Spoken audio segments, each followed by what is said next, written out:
Welcome to the Copeland Coaching Podcast, where it's all about turning your job search into a slam dunk. Your host is Angela Copeland.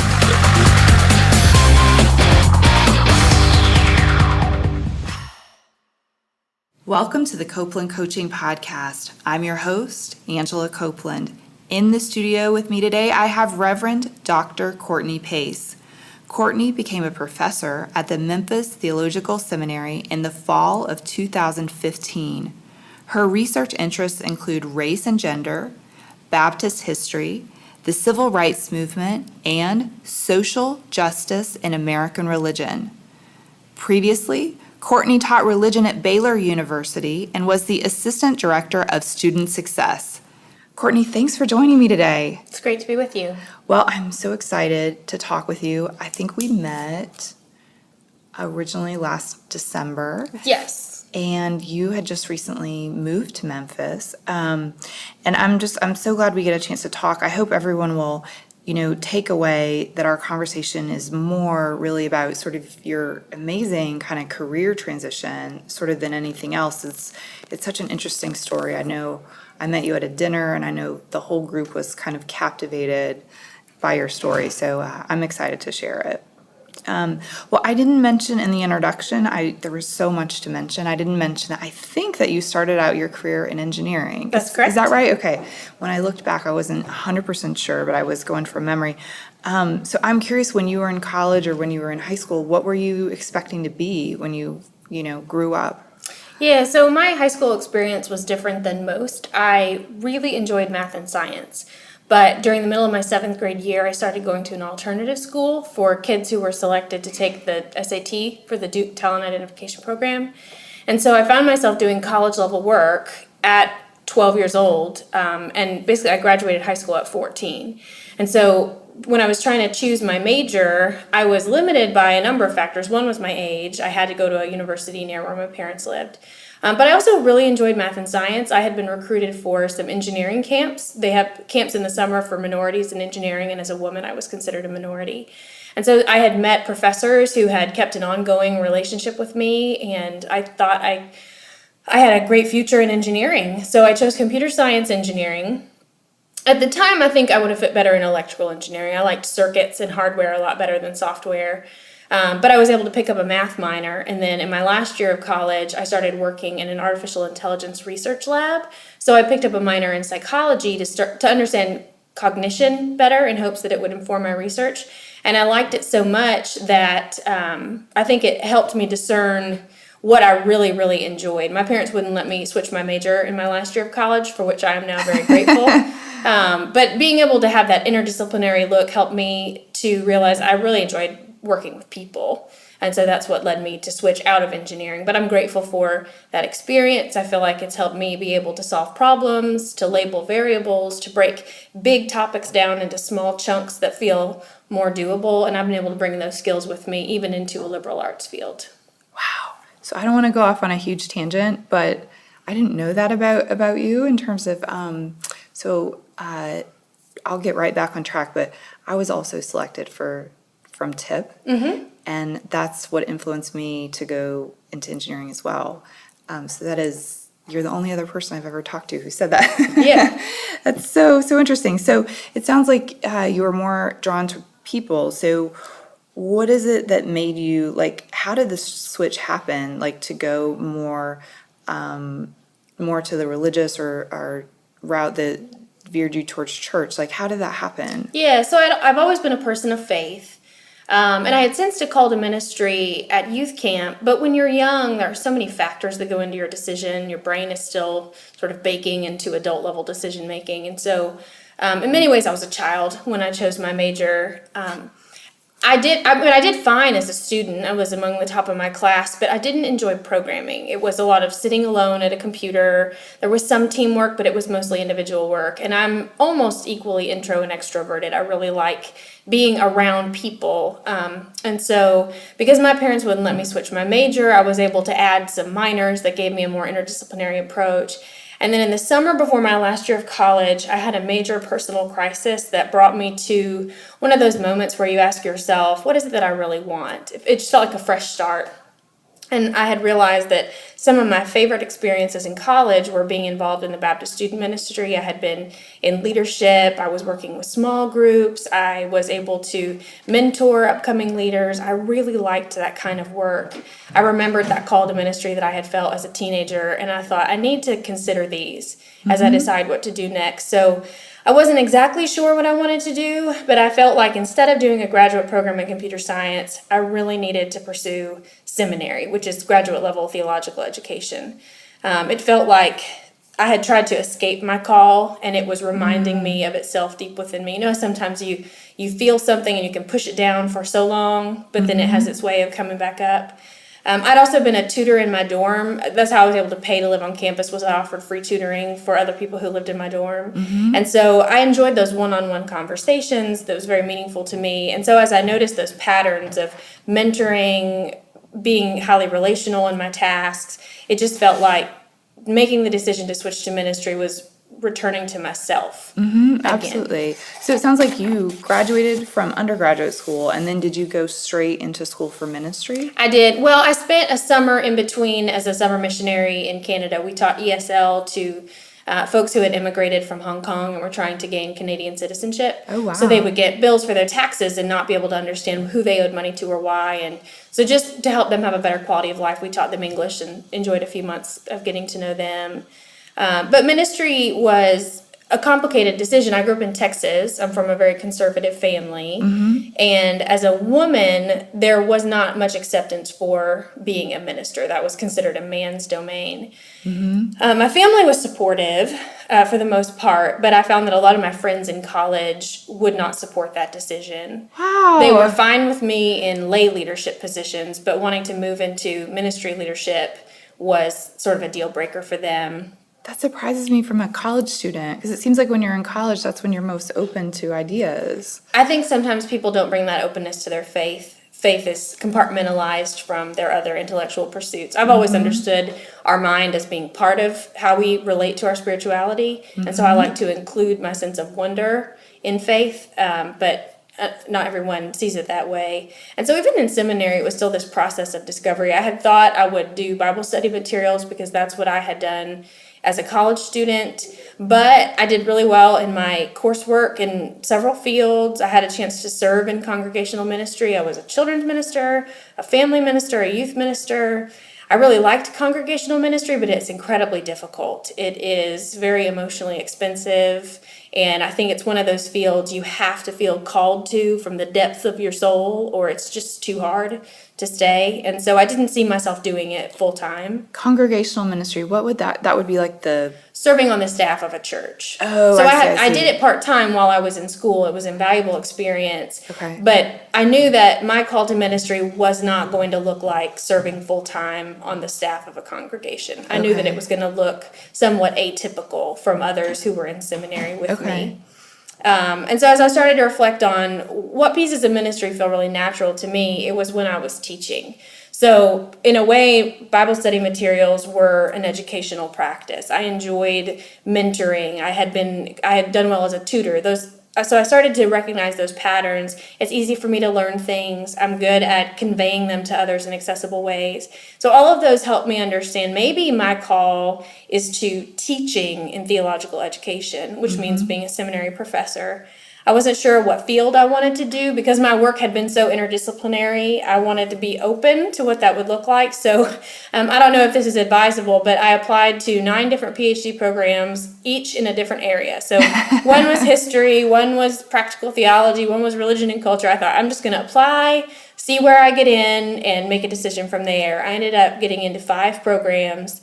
And, you evaluate cost of living, the stipend, the quality of the program, the type of mentor who would work with you. And I decided to stay at Baylor and do a degree in church history. So how long does it take so you said it's like a master's, it's essentially a master's degree. Seminary is a 3-year master's degree. 3-year master's degree. And you were at Baylor, okay. Yeah, so I spent a year in between finishing my master's and starting my PhD because the application process for doctoral degrees is very intensive. Oh, wow. So it gave me time to to study the different professors of the different institutions so I could tailor my letters to that institution, that program. It just required a lot of preparation. So I was a hospice chaplain. But again, that gave me ministry experience in a different realm than what I had had before. A lot of people are scared of hospice, but I found it incredibly meaningful. When you know someone is within 6 months or less of dying, every conversation matters. People don't often make small talk, they get right to the point. And so I was able to help people find peace in troubled family relationships. I was able to offer communion or sing hymns with those who had not been able to travel to their congregation due to illness. Sometimes the family just needed someone else to be in the room, to be the strong one, so that they could let go and feel what they needed to feel. And so I did that for a year, and I'm confident that that gave me a broader perspective of what ministry in churches look like, but also ministers who may not be tied to a congregation who come in for a season with a particular task. What does that look like? And I got to understand family dynamics and more about medical care, how that relates to spirituality. So in a way, it seems like I've had all these tangential jobs, but each one contributed skills and understanding that I've been able to incorporate into what I've done later. Wow, that's so interesting. And what an opportunity to work with so many different people and so early in your career. Yeah, I'm very grateful for that. I mean, and that's such a contrast to the, as you mentioned, with like computer programming, sitting behind a desk.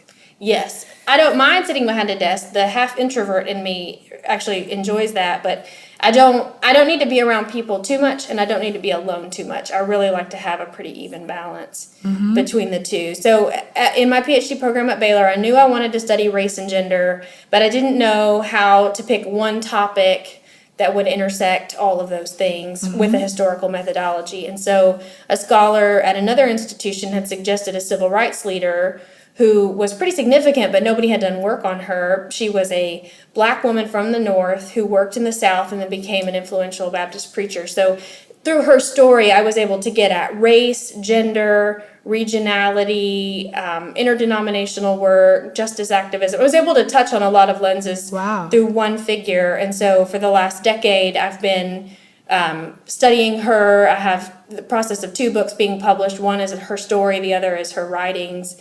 And so that's been, even just that academic work has been formative to me as I've stepped into a very similar type of role of being, a justice-minded professor, but also, I supply preach. I'm still very involved in congregational life, even though I don't serve on the staff of a church.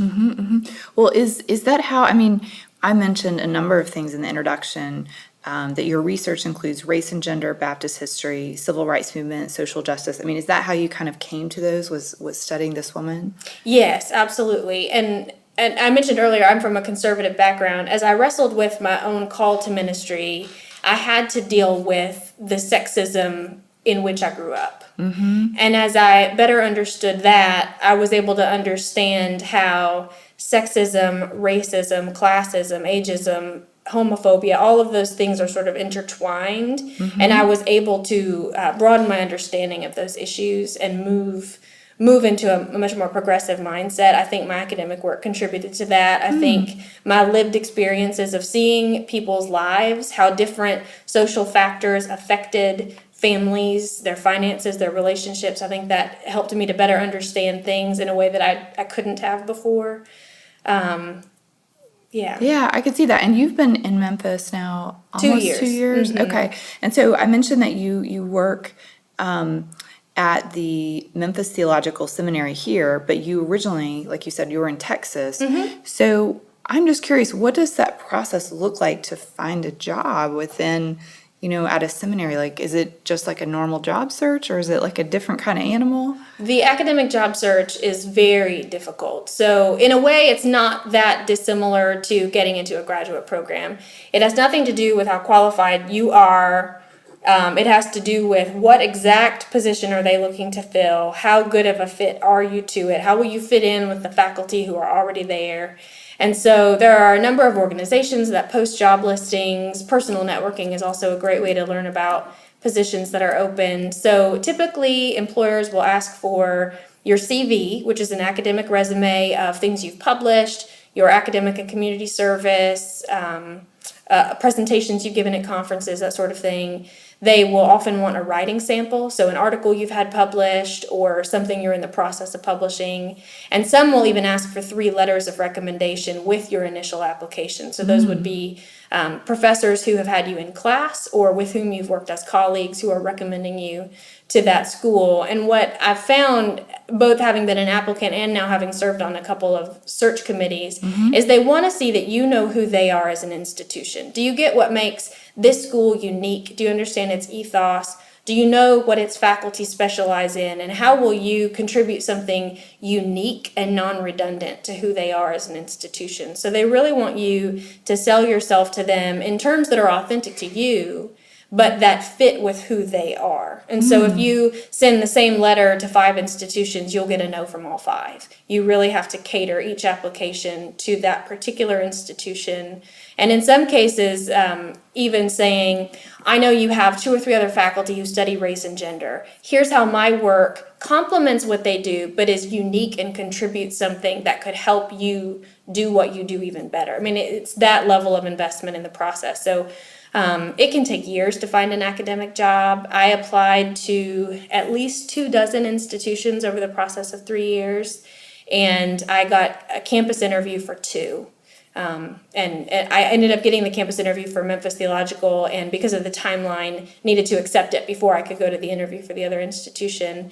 I had not planned to apply. I had seen the listing a couple of years earlier, but because of some personal circumstances, wasn't sure that a move was the best thing for my family, and so I didn't apply. They had a failed search and reopened it the next year. Wow. And so I thought, okay, I need to pay attention to this. And a friend of mine who's also in my field said, oh, I sent them a letter of recommendation for you, so you better send your application materials. Oh, really? She thought it was such a good fit for me, and she knew that I was hesitant to apply, so she sort of just got the ball rolling for me. That's amazing. Yes, I'm very grateful to her. She's been a wonderful help through all. She's actually from Memphis, and so she knew some of the folks here. So I got a call to a campus interview. Normally, academic job searches, you'll do a phone interview, you might have a Skype interview, and then they bring you to campus. Right. By the time you get to campus, you're in the final 2 or 3. So you Oh, can I know see. that getting to their campus is a great sign. And they called a week later and offered me the position. Do you have any idea, like, when a position like this is posted, how many people tend to apply? Is there? It depends on the institution. They'll typically be posted in fall. If you see an academic job posted in spring, it means somebody quit later than they thought. And usually the search process will take the full academic year. So there are conferences in theological and religious disciplines that are typically in November and January, and they'll do conference interviews at those conferences. And so that first round will usually start between November and January, and then the on-campus interviews will move into February and March. I've had positions where I've received a letter saying they'd had over 500 applicants for the job, and so they can weed out everyone who doesn't already have a book published, everyone who has a degree from a non-Ivy League school, everyone who doesn't have at least 5 or 6. I mean, it's that competitive in some cases, particularly Wow. for the higher tiered schools. And then I've been in some searches where they've had 20 applicants, 5 are a very strong fit, and then they'll bring the top 2 to campus. So it depends on how many jobs are in that field that year. So take history, for example. There are very particular focuses that they'll want you to have. So maybe they need an early church historian. They won't consider any church historian who specializes in anything but early church. Or maybe they need someone who does Islamic and Judaism studies. So Right. they're going to look at that particular specialty. The higher you go in education, the more specialized you are, which is wonderful for expertise, but it also limits your job search. So in any given year, there may only be 3 or 4 jobs for which you're a good fit.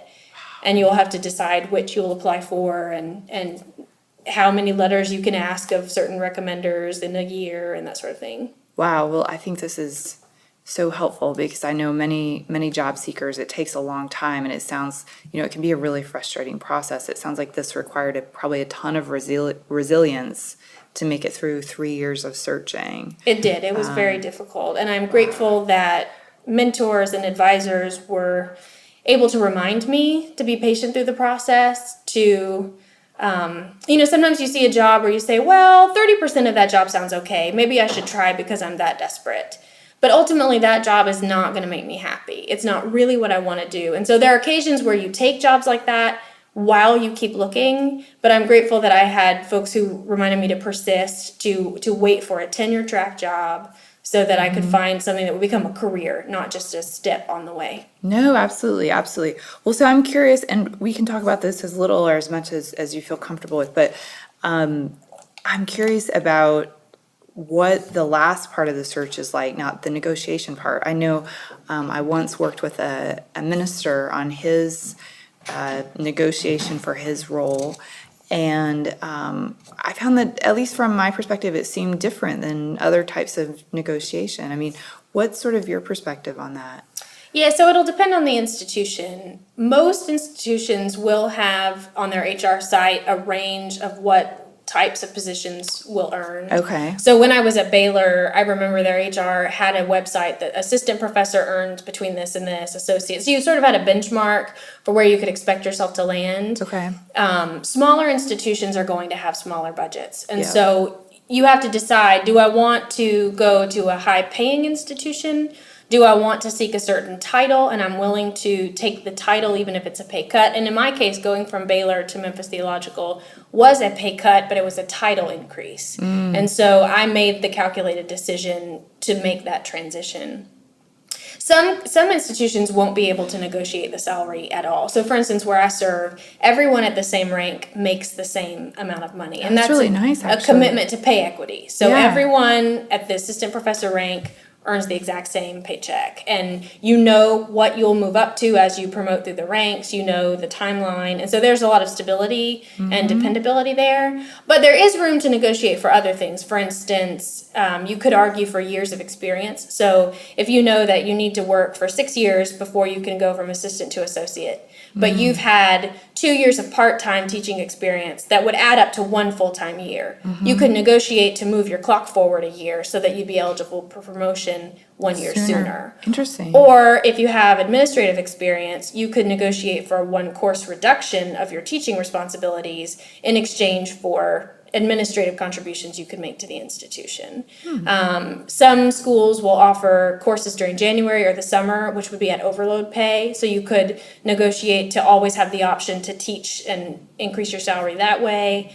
Certainly, because I'm in ministry, I'm able to supply preach, and that can increase my income. What does that supply preach? So if a congregation's minister is out of town for the week, Oh, or interesting. if they're between ministers, one has quit and they have not yet hired a new one, they'll need someone to substitute in the pulpit. And so, Wow. that's a ministry I can offer ministers in our community. Is if you want to travel to see your family, I can preach in your place, so you know your congregation is cared for, and you can enjoy time away and not worry about this. And so it gives me opportunities to preach. It gives ministers opportunity to breathe and take time off. And some will attend church. They just need to be released from that preaching responsibility for the That's week. so interesting. Yeah. And so, those are ways that I'm able to customize the role into what I want. Yeah. And one great thing about small institutions, they typically will pay less, but there is less bureaucracy. So there's more room to shape the position into what you really want to do. So when I was at Baylor, I served as Assistant Director of Student Success,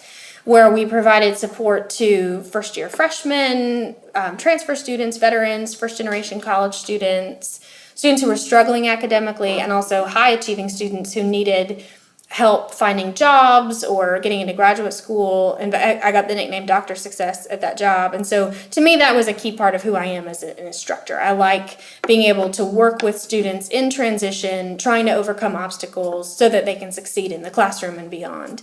And so I found a lot of flexibility at MTS to be able to offer writing workshops, time management, study skills. I've been able to help us have better processes for advising students. And so I was able to bring my particular interest into the job to negotiate for flexibility in a way that at bigger, more robust institutions, there isn't always the flexibility to do. I also am the mother of a young child, and so when he's sick or when his school's out for the day, I'm able to work from home or bring him with me with absolutely no consequences for that. I have a lot of flexibility. So even though the pay may not be as much as I would make it somewhere else, I have a lot of quality of life increases here that I wouldn't have had at a different institution. I think that's a great point. It's a great point across different types of careers, is that sometimes you make different trade-offs And at some point, I think there are points in life where maybe money is the most important things, and then is the most important thing. And I think there are other points in life where we care about other things like quality of life, family, keeping our stress level reasonable. Yes, And so absolutely. those are important things to take into consideration. And I think you mentioned, I know you work with a number of people who are later in their careers. Those are some of the folks that you teach. And I'm curious, it's such an interesting situation because I talk to job seekers very often who, they are looking for more purpose. They're looking for a job that they'll enjoy and have more fulfillment. And I remember when you first told me that you work sometimes with people who are older, it surprised me because that wasn't really what I had pictured. I'm curious if you could share a little bit about those students and kind of what leads them to change careers at this point in their life. Yeah, so the average age of students at MTS is 44. We do have some who are in their 20s, straight out of college, but we also have many who have worked in other careers or who have been serving as ministers but have not yet had the opportunity for theological education, who have come back to school. And so, there are pros and cons to every type of student. Young students tend to have a lot of energy, but they lack some of that real-world perspective about why education matters. Older students definitely bring that perspective, wisdom, lived experience, but they are pulled in a lot of directions. Most of our students are parents or grandparents. They are working full-time, either in ministry or on top of a bivocational ministry position. So they're just pulled in a lot of directions. Particularly, I've noticed for female students, and almost all of our female students are second or third career, because of sexism, racism, classism. They have had to juggle caregiver times 2, times 3, and so often they aren't able to think about what they want to do until they've finished raising children. Or they should have made the decision before they had children at all. And I regret that our religious economy is not yet able to accommodate the fact that women make career and family choices at the same times. So, I was able to have a family while I was pursuing my career, but I know that opportunity is not always available. So for the folks everyone. that you work with who it's their second or third career, what were their earlier careers? I mean, what kinds of... Oh, all different things. They've worked in labor, some have owned their own businesses, some have been, bigwigs in IT, some have... I had a student who had a very... I'm trying to think of the right word. He had sort of a life of crime, and after he got out of jail, he wanted to put his life back on track. We have some who have not worked at all because they've either been volunteers in their church or they've been raising family. But I think it's similar to what I went through. They've had a sense of call, not been sure what that would look like for them. Some of them are in traditions that don't ordain women, or perhaps they do ordain women, but they haven't grown up seeing women in ministry as a regular fixture in church life. And so they follow the models they know, which is women teach Sunday school, they volunteer for unpaid labor. And so this really is them taking their life back for themselves. This is them saying, whether you accept my call or not, I'm convinced I know who I'm supposed to be. And so they come seeking theological education to better prepare them for a life of ministry leadership. And in some cases, seminary is where they plan to envision what that will look like. So some come to us saying, I just know I'm called. I don't know to what yet. And so through those 3 years of classes and mentoring, they're hoping to gain clarity over what their next steps should be. Wow, that's so interesting. So you mentioned they come from different traditions. What denominations or what religious organizations do they work with or do they come from? We have students from over 30 different denominations at MTS, and every denomination has its own standards for placement. Some are very top-down and will actually place people on the church's behalf. Some denominations affirm local church autonomy, meaning the church will call its own ministers just like a business hires its own people. And so we can send resumes out, but it's really up to the church to decide who they call in. Some denominations are headquartered right here in Memphis, and so we're able to work closely to help those students be placed. But often, and this was my experience going through seminary myself, you're sort of on your own to know someone who happens to know of an opening, to have someone recommend you. It's not, that part of it is not dissimilar from regular job searches, and again, you're trying to figure out, what is this congregation like? Why am I a good fit? And if you are in a free church tradition where the minister is hired by the congregation, that can be a very difficult position to hold because you can preach yourself right out of a job, right? If you preach things that are too convicting to the congregation, they might decide you're not a good fit. And so you're always trying to figure out this good balance of being fair to what you sense your job as pastor is, but also staying in relationship with the congregation so that they want to still be led by you. That's a very difficult balance to hold. It's interesting to compare it to like a corporate environment. It reminds me of companies that have franchises, because oftentimes the executives, like the C-level executives, can be pushed out of the company if the franchise owners don't like them. But yet if they don't push the owners enough, the owners won't make money. Like they're not pushing these new ideas enough. It's not going to move the company forward. So it's like finding that balance between what moves the company forward and what keeps people comfortable. Exactly. It's the same dynamic. Different, but it sounds really similar. Wow, that's so interesting. So are most of the students who are graduating, are they, for the most part, looking to lead a church? Is that the idea, or? We have students in a variety of fields. So quite a few are already serving churches and are coming back to seminary even while they are serving in a church. We have some who leave us and go into their first call, but we have a number who are committed to nonprofit organizations, who have created community service organizations where they are.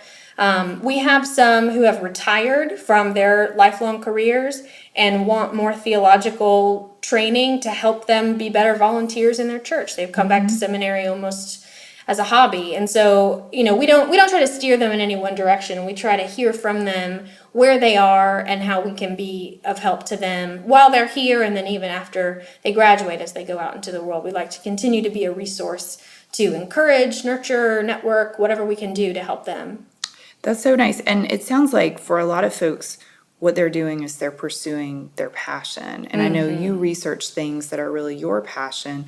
Many of the job seekers that I talk to, especially, I actually heard from somebody this week who wrote to me. He wanted to share not only his own experience, but the experience of other people he's been speaking with that are, in their 50s and 60s, feeling like they just can't seem to find something that really taps into what they love. And I'm just curious if you have any feedback that you might give to us if we're listening and we're interested to pursue our passion, but we don't really know where to begin. Yeah, so I've been in that moment several times in my life where I sensed that what I was doing was not what I wanted to be doing long term. And I don't think any experience is wasted. I think every opportunity we take, we gain skills and perspective that we can use no matter what we do in the future. But I keep coming back to this question, what brings me joy? What feels like life? What would I do if it cost me? Because I just love it that much. And so those have helped me narrow down, I don't like sitting in front of a computer all day. I really want something where I'm with people.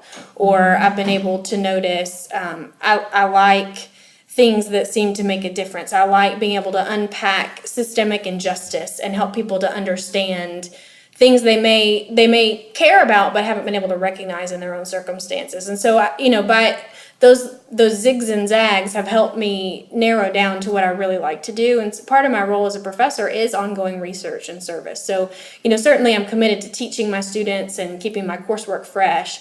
But I also want to be writing. I want to be coming up with new questions. I want to be reading as much as I can. I continue to be involved in local church ministry. I'm not on a staff, but, I supply preach. Some churches will call me in consultant roles from time to time. And that helps me bring the experience of ministry service into what I do in the classroom. Adult learners are interesting because they go to great sacrifice to be in school. They're paying for it themselves. This is their evening away from their kids, their time away from rest. And so I feel a lot of pressure that every lecture needs to matter. What does this mean for you? What can you do with this in your ministry practice? And so being able to combine that ongoing work in church life with my academic pursuits is very meaningful to me for the edification of both.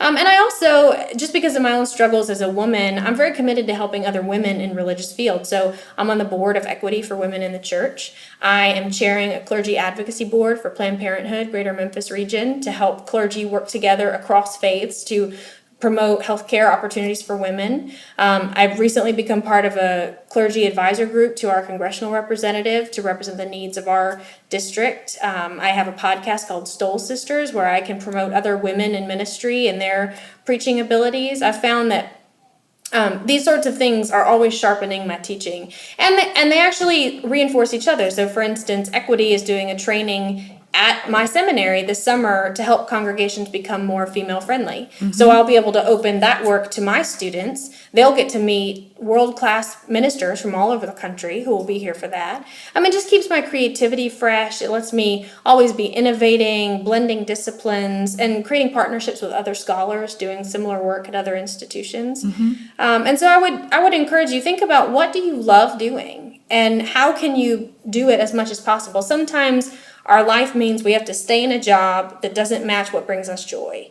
But how can you tweak the responsibilities you have to bring in what you enjoy as much as possible? Or how can you collaborate with people who are life-giving, even if the work you do isn't as satisfying? And so how could you carve out time every day, even if it means you get up an hour earlier, or you, instead of eating lunch, you use that hour to work on something that brings you joy? Those sorts of things can really infuse life into something that doesn't feel life-giving. But then maybe sometimes those moments are wake-up calls. Is this what you need to be doing for the rest of your life? Is this you hearing your body say, get us out of this, let's do something different? And what would that look like? And sometimes it's scary to try to imagine from scratch. Some people are great at that, some people are not.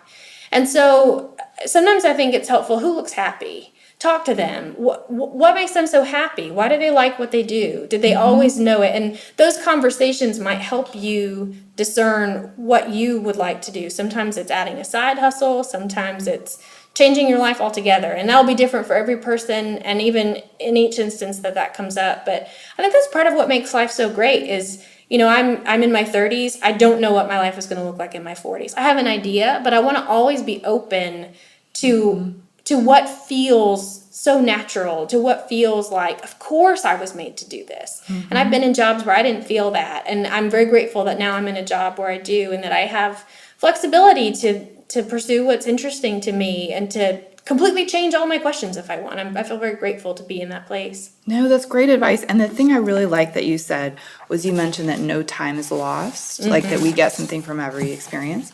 Because very often when we're looking for a new job, we sometimes are actually afraid of getting a job offer or afraid of applying to a job because we don't know enough about it yet. And yet if we would maybe say to ourselves, it's not a permanent decision. I am still going to get something out of this, even if it's not the ultimate destination. Exactly. I think it would give us so much more flexibility to try new things. And then it would be easier actually to look for a job because we would put less pressure on ourselves to know the answer before we've even, sort of taken that journey, so to speak. Right. And I think we do that in life in general. We think there's one right answer, and we feel pressure to always know what it is.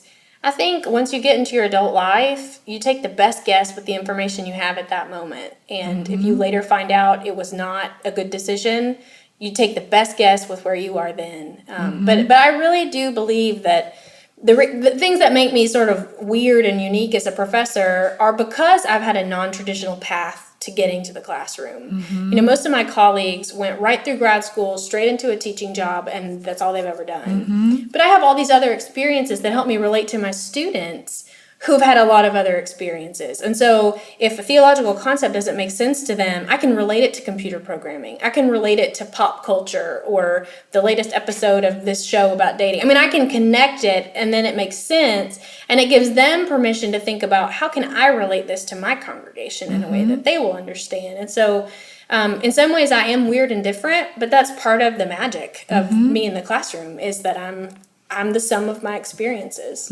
Totally. Well, so speaking of your experiences, the one experience we haven't talked about, I don't think, is the fact that you are a competitive figure skater. Yes. Or you were earlier. I don't know if you're still competing. I know you still skate. I do. I've been skating for 25 years. I don't compete because I'm evaluated every semester by my students, and I want skating to be somewhere I am not evaluated. But I'm so grateful that I've kept it up. I started when I was 8 years old, and skating is the one thing in my life that always makes sense.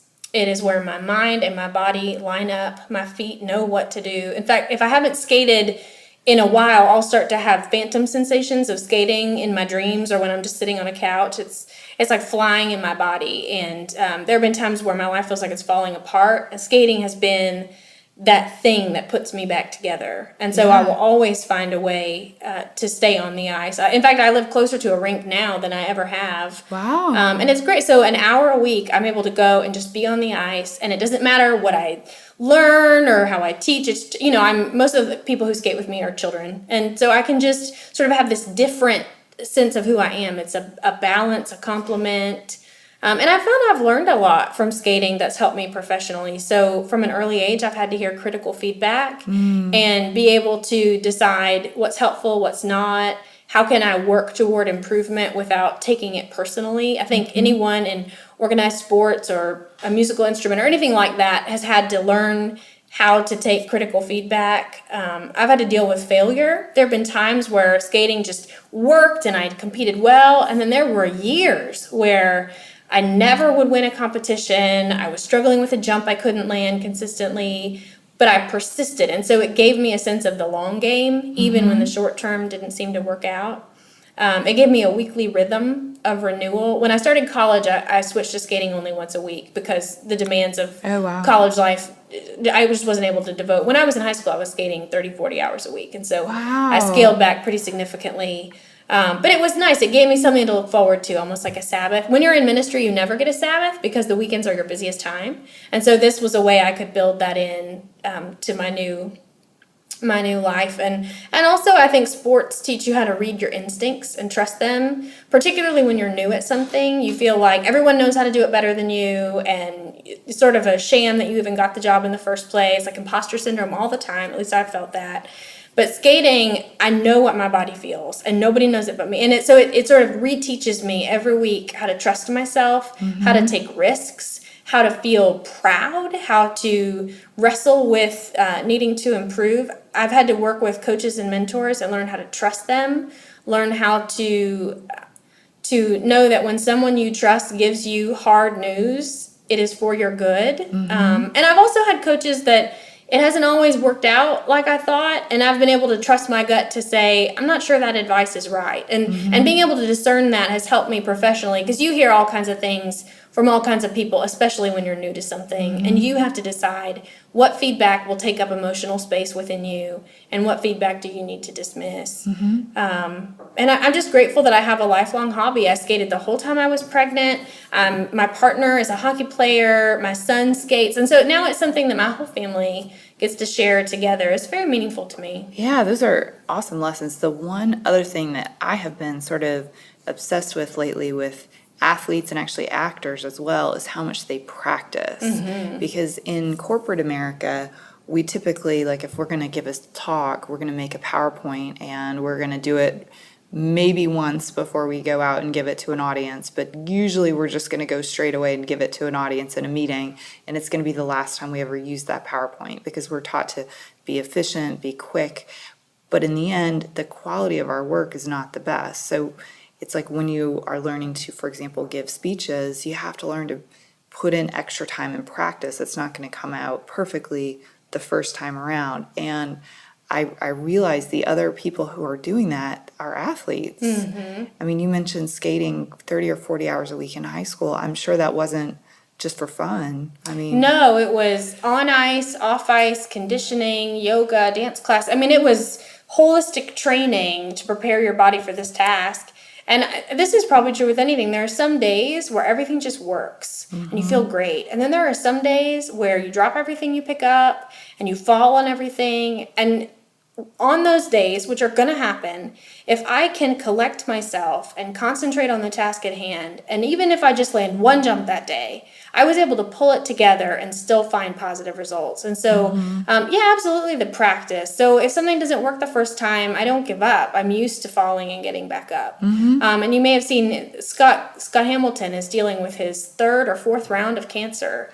And yet he has so much hope and joy. And I think part of the way he's been able to stay resilient in the midst of medical trauma is he is used to falling and getting back up. His whole life, skating has been the thing that got him back up. And so it's always something to look forward to, and it helps you to take perspective on your life and what matters. And so for me in this season, I want to be moving forward in my career. I want to be able to spend time with my son. My parents worked so hard that they weren't always able to spend time with me, and I'm fortunate that I can do both. And so I want to really take advantage of that. I can still, I'm in good physical health. I can still train and do the things I love. And so I'm curious to see how all of those can reinforce each other. And instead of seeing them as a threat to one another in my time, to see how they all come together in making me who I am. And, I'm just grateful that I've found an employer who lets me offer that to my students. I hope that my work makes a difference. Well, thank you so much. And you've provided us so much good feedback, Courtney, and it applies in so many fields in so many ways.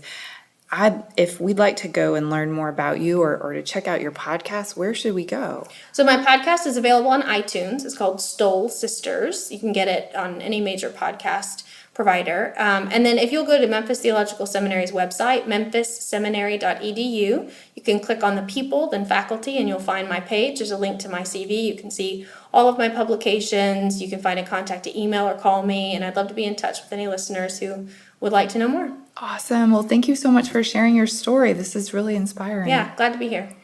Thanks everyone for listening, and thanks to those who sent me questions. You can send me your questions to Angela@CopelandCoaching.com. You can also send me your questions via Twitter. I'm @CopelandCoach. And on Facebook, I'm Copeland Coaching. Don't forget to help me out. Subscribe on iTunes and leave me a review. Thank you for listening to the Copeland Coaching Podcast today with your host, Angela Copeland. Tune in next time to get more great tips on turning your job search into a slam dunk.